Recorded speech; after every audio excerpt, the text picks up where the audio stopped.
All right, we're going to go ahead and change gears and switch from animals to plants. So we're going to be talking about plant body parts today, or the structural parts of plants. So just as a kind of pre-quiz question, let's ask, why are plants green? What process does the green organelle in plants do? And why do they do that process? Okay, so plants are green because they do photosynthesis and they take all light energy except for green light energy. And they have these things inside of their cells called chloroplasts, which have this pigment, right, this color inside of them that's green called chlorophyll. Okay, so they do this process called photosynthesis because they need to produce sugars or produce food for energy. Okay, you can't just always get the energy from the sun, right? They got to store some of it. And sunlight energy is not storable, so they make it into sugar and then they store it, and then they can use it anytime they need to. It just so happens that animals like herbivores will eat plants to get that same energy, and the plant didn't make it for itself at that point because it got eaten. Okay, so our learning objective is that learners will be able to identify and explain the purposes of plant structures by completing an Ed puzzle in section 2 of their interactive journal. So first off, make sure that you've taken your attendance and your contact tracing seating chart if you're in person. And then we're going to go through this Ed puzzle, and then you're going to do your interactive notebook and your exit ticket. So, plants. What do we already know about plants? Right? We know that plants are eukaryotic, which means that their cells have nuclei. Okay, there's DNA inside of a nucleus inside of their cells, and you can see it under a microscope. We also know that plants are multicellular because they're not microscopic, right? You can see the grass outside, you can see the trees outside. They're made up of many, many, many cells, so they're big enough that your naked eye can see it. And plants are autotrophic, right? They're autotrophs. They make their own food. They're not heterotrophs like us, right? They're autotrophs. So we kind of know the basic structures of plants already, right? If you look at a plant, the green parts are made up of the leaves and the stems, right? The stem is the central part and the leaves are sticking out of the stem. And then underneath the ground, you know that the plants have roots that are reaching for water, right?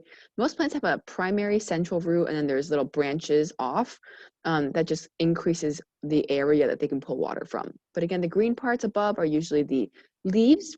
Sometimes the stems are green, but sometimes they're not, right? Because if you talk about like trees, you know their leaves are green, but their trunk and their branches are not green, right? But then you talk about flowers where the leaves are green and then the stem is also green because it's a softer stem. So let's talk about roots for a little bit. Roots absorb water and minerals from the soil. They also help the plant stay in the ground. So for example, if you're in a place that it rains a lot and your plants have weak roots, when it rains a lot and all the dirt washes away, and then the plants that have weak small roots that have a hard time holding on to anything, what happens to them? Right, they're going to wash away with the dirt if there's a lot of water pulling it away. But the plants that have really strong, long, deep roots that are stuck deep into the ground can hold on even when that happens and there's flooding, and then they'll be able to survive. And then when there's more accumulation of dirt, they can pull water and still survive successfully. So there are two types of roots. There are tap roots and there are fibrous roots. And so tap roots are large straight roots that store food for the plant. And they're usually thick and they contain food, so they contain sugar. So if you were to bite into it, it would actually taste sweet. So one example I can give you is a carrot. Can you think of another example of a tap root? Fibrous roots are small branching roots that start from a central point. So they start from the base of the plant and they reach out kind of like a network. And they're basically like any of the weeds, grasses that you'll pull out of the ground. They have these fibrous roots and they actually hold on a lot better than the tap roots do because they have so much more grip on so much more surface area. And these plants tend to grow really, really fast too because they can grab onto so much water out of just one patch of land. So like I said, carrots were one example. We also have beetroot and we have radishes. And the key signature of taproots is, again, that they store sugars or they store food. So if you actually bit into it, it's a little bit sweet. Okay, now a lot of people don't like beetroot and radish because they taste like dirt, but the underlying taste still has a hint of sweetness because there's sugars in there. Right, fibrous roots are like dandelions, like weeds, like grasses, things that grow kind of short and fast tend to have fibrous roots. And they're really hard to pull out because this is really dense and it's hard to pull out a huge chunk of dirt that the roots are holding on to. And they get a lot of water because they have a lot of little roots to reach for water. Mycorrhizae is a type of fungus that lives in roots and has a mutualistic relationship with most plants because it helps roots absorb water and the other nutrients from the soil. So think about, what does mutualistic mean again? Right? Mutualism or mutualistic relationships are ones where both organisms benefit. So what other organisms live near plant roots and have a mutualistic relationship? Like, how do they benefit the plant and live in the dirt, and how do they get benefits? Right, an example would be like earthworms, right? They get to eat the debris and the dead parts of the plants for like nice sources of nutrients and food, and then they poop out very nutritious poop that acts as fertilizer for the plants. So mycorrhizae is a fungi, and it basically increases the surface area of the roots. So this is the actual original where the root is, but the mycorrhizae actually extends it all the way to where the edges of this picture are, with a network that reaches far, far, far, far to get as much water as possible for the plant. And the mycorrhizae gets a free home and shelter inside the roots of the plant, so they both benefit. Let's talk about the stems. The stems move water and minerals between the roots and the leaves of a plant. So stems are basically mainly just for transport, and that's their main job, okay? They support the flowers and leaves to get them higher up, right? Flowers for pollination, and they want the leaves to be higher to be closer to the sun to catch more sun energy, right? So the stems are a structural unit that's basically a very strong supporting character. There are green stems and there are woody stems. So the green stems, like I said before, are the ones that are soft and flexible and bendy. So they are like like on flowers where it's green. They're bendy, you can cut them easily and they snap and they bend pretty easily. But there's also woody stems like on trees where they'll bend to a certain degree, but at some point they'll snap really quickly because they're not that flexible. So here are some more examples of green stems. The ones on your grapes are green stems as well. If you notice when you're pulling the grape, the stem actually doesn't break that easily, but the grape will come off.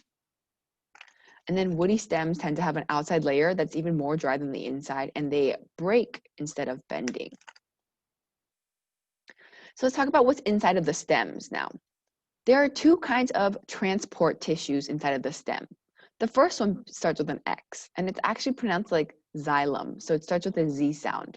So we have xylem, and then the second one starts with a P, but it's a PH sound. So it's actually an F sound, right? These are confusing. So we have phloem as the second one. So xylem and phloem. So both roots and stems contain tissues called xylem and phloem. Okay, if you look at this picture in here, this is, if you took a stem of a plant and you turned it this way and you chopped it, that's what we're looking at right now. And you can see the tubes in the stem. There are phloem tubes on the outside, and then closer to the center of the tube, there are xylems. So the xylem is made up of hollow, dead cells. It is a tube of dead cells. It moves water from the roots to the leaves. So tell me, what direction is that? Is it up or is it down? Right, it's up. It's going against gravity. And this process is called transpiration. So water is being pulled from the leaves, so more water has to replace it, so it's being pulled up through the stem. And where's the water coming from? From the roots, right? So you're going from the roots to the stems to the leaves, and as water keeps evaporating from the leaves, the water has to keep moving up from the roots and all the way up to the leaves. So the xylem is the tubes that are in charge of moving during transpiration. The phloem is made up of living cells. Okay, remember xylem dead, phloem alive. It moves sugar or food from the leaves to the rest of the plant, right? So if you're going from the leaves to the rest of the plant, what direction is that? Is that up or down? Right, it's down. Xylem goes up, phloem goes down. This process is called translocation. Okay, so you're making the food in the leaves because that's where photosynthesis is happening because the leaves are green, right? In some plants that have a taproot, remember, they go and store the sugar all the way in the root. So that means the sugar that is made in the leaves has to go all the way down the stem, all the way down to the root, and then it's stored there. So as a comparison, xylem moves water up the plant. Remember, xylem's up. And the easiest way to remember this is actually because phloem moves sugar down the plant. And when things flow, like a waterfall, the water flows, it always flows down. Okay, so phloem is always moving stuff down. Therefore, xylem's the opposite, and it's moving stuff up. Leaves are the main photosynthetic organ in plants. Okay, So this is the equation for photosynthesis. We talked about it once before already too, right? We have carbon dioxide and water, and you need sunlight energy, and that makes sugar and oxygen, right? What color are leaves again? Right, they're green. That's the reason that they can do photosynthesis, is because they reflect all light that is green, but they absorbed every other single color and use that energy to make it into sugar and store it. So most leaves have a large surface area, right? Why would it make sense for leaves to be large and flat? What are they trying to catch a lot of? Right, they want to catch sunlight. It's not water, right? Water is for the roots. Leaves are for sunlight, okay?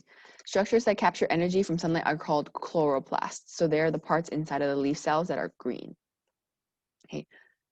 Stomata are these little holes on the undersides of leaves.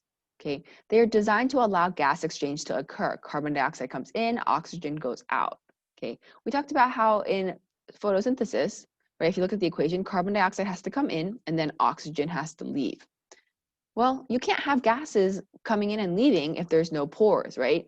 These stomata are kind of like the pores we have on our skin, the pores that you sweat out of, right? And they open up when it gets really, really hot. You can see the pores on your face too. So plants also have these pores, but they're on the bottom side of the leaf, because if they're on the top and the sun is shining down on it and it's really hot, these openings will let too much water evaporate. So they're on the bottom to kind of prevent that from happening too often, okay? So the stomata are actually controlled by two little cells on the side, right? Because they can allow too much water to escape during transpiration. Remember when the water is going from the roots, the stem to the leaves? Maybe sometimes water is going by too much or too fast and leaving the plant, right? What kind of condition outside would cause the water to evaporate too fast? Would it be too hot or too cold? It would be too hot, right? What about if the air outside is humid or dry? Which one would cause water to leave faster? Right, when it's dry. Okay, so when it's hot and dry outside in the air, in the atmosphere, plants are going to lose a lot of water during transpiration, right? Because it keeps evaporating out the leaves and out the leaves and out the leaves. So it has to get replaced through the root and the stem, through the root and the stem. So the stoma are these two little cells. The stoma are surrounded by these two little cells on the side called guard cells, right? What do guards do? They protect, right? So these guard cells are going to protect the plant by closing when it's too hot or too dry. And they squish together and they effectively close the opening of the stoma or the stomata, okay? And when they squish together, that means transpiration is not happening anymore, and then you're not losing any more water as a plant, which is good, right? Because sometimes it's just too hot and you're going to dry out and wither and die. So this prevents that from happening. But if this happens, can you exchange gases? No, right? So the stomata can't always be closed. The cuticle is a thin, waxy film that covers the leaves of a plant. Remember, waxes are really cool because they are waterproof. Like you have candles, right? And you wax the gym floor so that when athletes are sweating, it doesn't absorb into the wood and damage the wood. So plants actually have this natural layer on top of their leaves called the cuticle. And some plants have it a lot shinier than others. And the cuticle prevents the plant from losing too much water through its leaves. Remember, transpiration is always going to happen because the sun directly hitting is kind of hot. So it's going to cost a lot of energy to make the water to evaporate out of the plant. And so the cuticle on the leaves is a nice protective layer that mitigates this. It causes it to not happen as fast or as much. Okay. You can actually compare this to a cuticle on your fingers, right? We have a cuticle on our fingers. Does anybody know what the purpose of the cuticle is? The purpose of the cuticle is to keep the nail bed protected, right? Just the same way that the cuticle on the plant is protecting the leaves. So we have plant tissues, right? There are three kinds of plant tissues. We'll go over this quickly because you probably won't be tested on it, but it's good to know. So dermal tissue is the outer layer and it's used for protection, right? It's like your skin. It's protecting everything that's inside and it helps you prevent water loss, right? It helps prevent dehydration of the plant.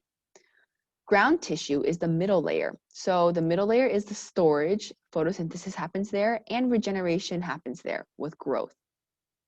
Lastly, on the very, very, very inside of a plant stem, you have vascular tissue, which is the transporting tissues like the xylem and phloem that we talked about. Remember, xylem goes up, phloem goes down. So here's a diagram kind of showing where on the outside you have this dermal layer, right, like skin, and it protects the insides. Right, on a tree, for example, you would have bark, which is the dermal layer. And then the ground tissue is most of the inside, where it is causing growth, and it is doing photosynthesis, and then stuff is being stored in here like sugars. And then lastly, in the very center, you have your xylem that's pulling water up for transpiration, and phloem that is pushing sugars that are made in the leaves down for storage. That's the end of the plant structures that we're going over. Make sure you go ahead and work on section 2 of your interactive notebook, and then finish out with your exit ticket.